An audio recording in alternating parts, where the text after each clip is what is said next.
اهدنا الصراط المستقیم۔ الحمدللہ رب العالمین والصلاة والسلام علی رسولہ الکریم، اما بعد۔ رمضان سیریز میں آپ تمام کا استقبال ہے۔ شیخ، آج کی مجلس کا سوال یہ ہے کہ وہ کیا چیزیں ہیں جن سے روزہ ٹوٹتا نہیں ہے، روزے میں وہ کی جا سکتی ہیں، اس سے روزے پر کوئی اثر نہیں پڑتا، ایسی کیا چیزیں ہیں؟ اس کو واضح کریں۔ بسم اللہ الرحمن الرحیم، الحمدللہ رب العالمین والصلاة والسلام علی رسولہ الکریم، اما بعد۔ روزے دار کے لیے جو چیزیں اس کے لیے جائز ہیں، کر سکتے ہیں، ان میں سے ایک چیز ہے حالت جنابت میں سحری تیار بھی کی جا سکتی ہے اور حالت جنابت میں سحری کھائی بھی جا سکتی ہے۔ حالت جنابت یعنی مرد یا عورت کا ایسی حالت میں ہونا جس میں اس پر غسل واجب ہوتا ہے، چاہے وہ احتلام کی شکل میں ہو چاہے ہم بستری کی شکل میں ہو، تو اس سے روزے پر کوئی فرق نہیں پڑتا۔ عام طور پر ہمارے پاس عوام میں یہ بات مشہور ہے کہ نہیں، پہلے حالت جنابت میں ہو تو پہلے بندے کو غسل کر لینا چاہیے، پھر اس کے بعد سحری پکوانا چاہیے یا سحری کرنا چاہیے۔ ایسی کوئی پابندی نہیں۔ اللہ کے رسول صلی اللہ علیہ وسلم کے بارے میں حضرت عائشہ رضی اللہ تعالیٰ عنہ فرماتی ہیں کہ آپ صلی اللہ علیہ وسلم بسا اوقات سحری کر کر پھر آپ غسل جنابت کیا کرتے تھے، تو اس میں یہ ایک رخصت ہے۔ دوسری چیز، حالت روزے میں کبھی بھی مسواک کیا جا سکتا ہے، یعنی حالت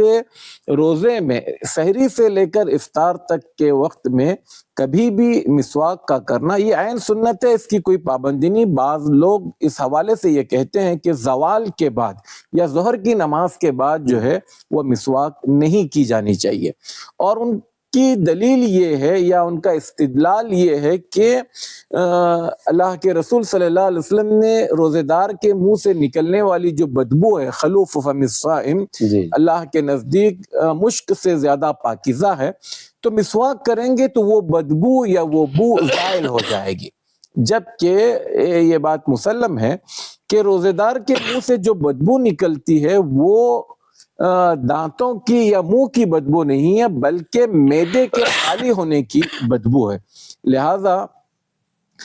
مسواک کے حوالے سے یہ کہنا کہ زوال کے بعد نہیں کیا جا سکتا، یہ ایسا کہیں ہمارے پاس کوئی ثبوت نہیں ہے، اس لیے علماء کہتے ہیں کہ حالت روزے میں کبھی بھی مسواک کی جا سکتی ہے۔ اسی طرح سے کلی کرنا یا ناک میں پانی ڈالنا، ویسے تو ظاہر سی بات ہے روزے کی حالت میں بندہ کئی مرتبہ وضو کرتا ہے، وضو میں تو اس کو یہ دو چیزیں کرنی ہی کرنی ہے، اس کے علاوہ بھی کبھی ضرورت پڑنے پر کوئی بندہ کلی کر لے، ہونٹ سمجھو سوکھ رہے ہیں یا زبان کانٹا بنی جا رہی ہے اور اس میں بندہ اگر کلی کر لے یا تھوڑا سا ناک میں پانی ڈالے، لیکن اس میں مبالغہ نہ کرے، کھینچنے کی کوشش نہ کرے، جیسے بغیر روزے میں عام طور پر اگر بندہ کر لے تو چل جاتا ہے۔ اسی طرح سے روزے میں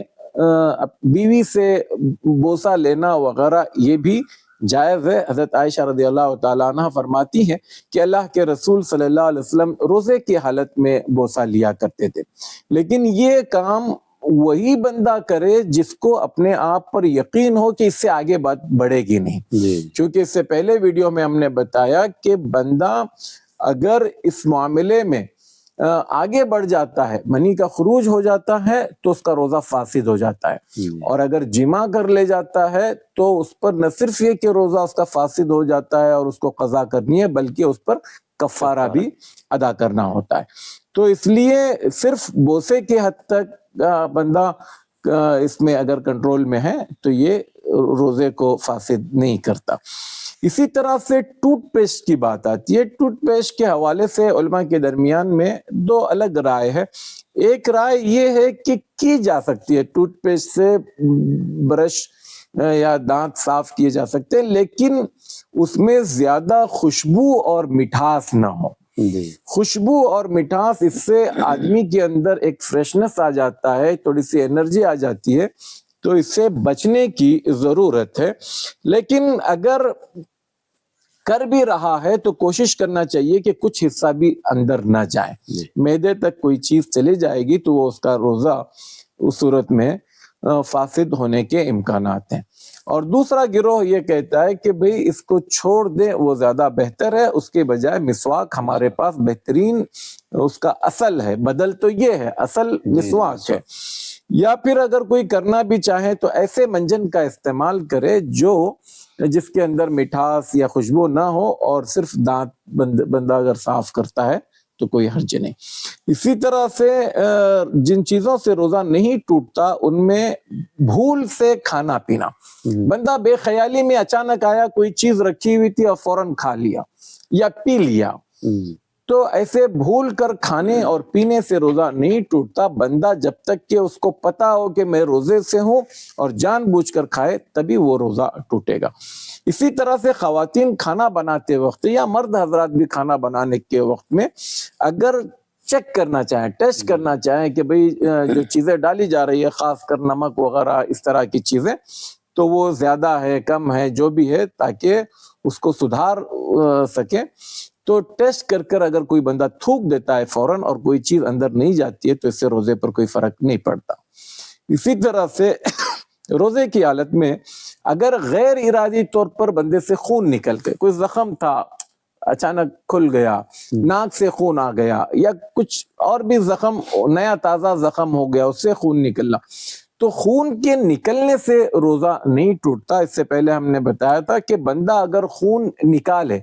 چاہے وہ ہجامہ کی شکل میں ہو، چاہے بلڈ ڈونیشن کی شکل میں ہو، ایک بڑی مقدار میں، تو اس سے روزہ ٹوٹتا ہے۔ تھوڑا بہت خون نکل جائے یا خود بندہ جو ہے ٹیسٹ وغیرہ کرانے کے لیے، جیسے شوگر وغیرہ ٹیسٹ کرانے کے لیے تھوڑا بہت خون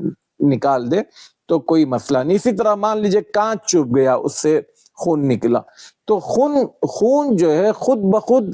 نکلے، غیر ارادی طور پر نکلے، زیادہ مقدار میں نہ نکلے،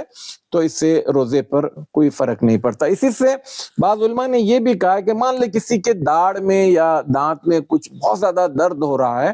اور شام تک وہ انتظار نہیں کر سکتا، تو اگر ڈاکٹر کے پاس جا کر وہ داڑھ نکالتا ہے اور اس کو نکالنے کے لیے جو بھی کیمیکل یا جو بھی دوائیں استعمال کرتے ہیں، تو وہ اگر لگائی بھی جائیں تو بندے کو احتیاط کرنا چاہیے کہ کوئی چیز اندر نہ جائے، خون اندر کو نہ جائے، وہ دوا اندر کو نہ جائے، تو اس سے روزے پر کوئی فرق نہیں پڑتا، یہ کوشش کرنی چاہیے۔ اسی طرح سے احتلام ہونے سے روزہ نہیں ٹوٹتا، یہ تو اس کے انسان کی اپنی بس کی بات نہیں ہے۔ بندہ اگر فجر کی نماز پڑھ کر سو جاتا ہے اور احتلام ہو جاتا ہے تو اس احتلام سے روزہ نہیں ٹوٹتا۔ اسی طرح سے خود سے قے ہو جائے تو بھی روزہ نہیں ٹوٹتا، وہ چاہے ایک بار ہو یا ایک سے زیادہ مرتبہ، لیکن بار بار قے ہو رہی ہے اور اس کی حالت غیر ہوتے جا رہی ہے تو پھر ایسے انسان کو ڈاکٹر کے پاس جانا چاہیے، پوچھنا چاہیے، بتانا چاہیے کہ میں روزے سے ہوں، کیا کروں، تو اس کی صحت کے اعتبار سے جو مشورہ دے تو اس پر عمل کرے، روزہ توڑے۔ خود سے قے ہونے پر روزہ اسلامی نقطہ نظر سے ٹوٹتا نہیں ہے، لیکن اب آگے کے گھنٹوں کے لیے کیا کرنا چاہیے اس کا فیصلہ وہ ڈاکٹر کے پاس جا کر بتا کر اپنی حالت دیکھ کر طے کرے گا۔ اسی طرح سے کان میں قطرات ڈالنے سے، کوئی دوا کان میں ڈالنے سے اسے روزہ نہیں ٹوٹتا، یا پھر بندے کو مان لیجئے سانس لینے میں تکلیف ہے، تنفس کی شکایت ہے، تو خاص قسم کے اسپرے آتے ہیں، وہ اسپرے جو ہے اس کے اندر کوئی چیزیں نہیں ہوتی جو اندر کو جائیں، صرف وہ ایک اسپرے ہوتا ہے جس سے ناک کے جو مسامات ہوتے ہیں وہ کھل جاتے ہیں، تو وہ اس اسپرے کے استعمال کرنے سے بھی روزہ نہیں ٹوٹتا۔ یا پھر اسی طرح سے بندے کا گرمی بہت زیادہ ہے، 1 سے 2 مرتبہ نہاتا ہے، یا بار بار سر پر پانی ڈال لیتا ہے، یا تیل لگاتا ہے، مالش کرتا ہے، تو اس سے بھی روزہ نہیں ٹوٹتا۔ اسی طرح سے تھوک نگلنا، البتہ بلغم کے حوالے سے علماء یہ کہتے ہیں کہ کوئی بلغم کسی کے منہ تک آ جائے تو اس کو تھوک دینا چاہیے، یہ طبی طور پر بھی اچھی چیز نہیں ہے اور کراہیتاً بھی مطلب بندہ اس کو گوارا نہیں کرتا، لہٰذا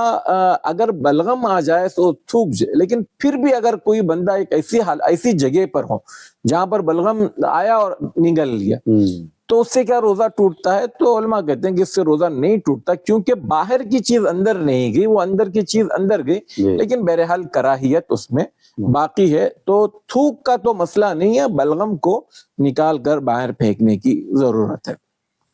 اسی طرح سے انجیکشن لینا،